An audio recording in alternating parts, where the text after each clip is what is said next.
the responsibilities that we have as parents is to discipline our children when they misbehave. It's not an easy aspect of parenting, as most parents, I think, dearly love and enjoy their children. And we don't like to see them upset or downhearted.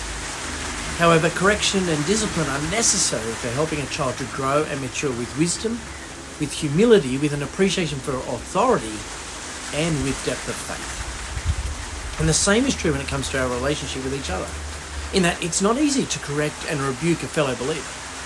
However, with the faith of the individual and the health of the church as your only motivation, there are times when a hard word is necessary.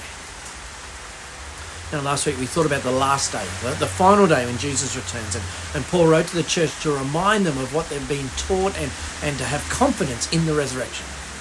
And Paul concluded his comments by urging the believers to keep encouraging each other with this truth.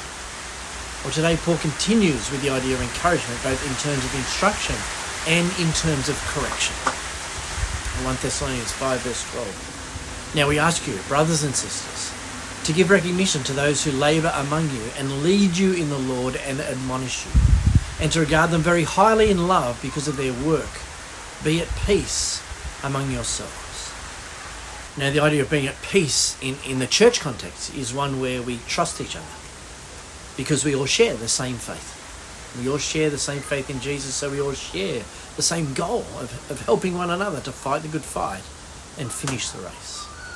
This is especially important when we consider those who lead us, who from time to time need to speak a hard word that challenges our heart.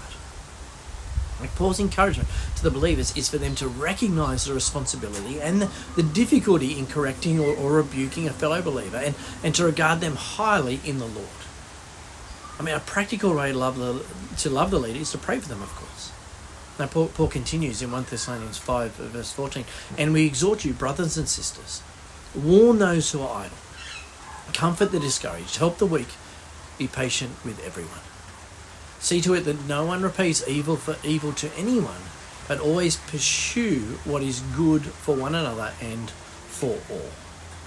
I like that Paul urges the church to pursue what is good for one another, because it's easy to see sin in others and neglect your own sin.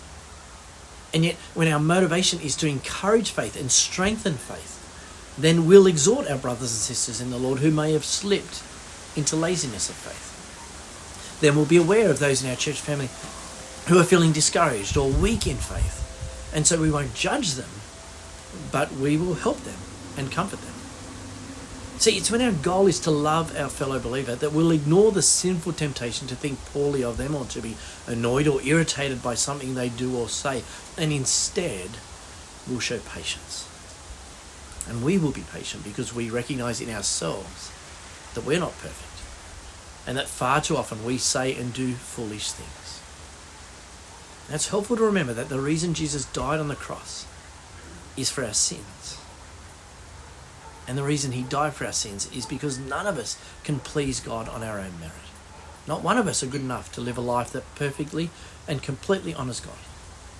We are all equally reliant on Jesus because Jesus gave his life for each and every one of us.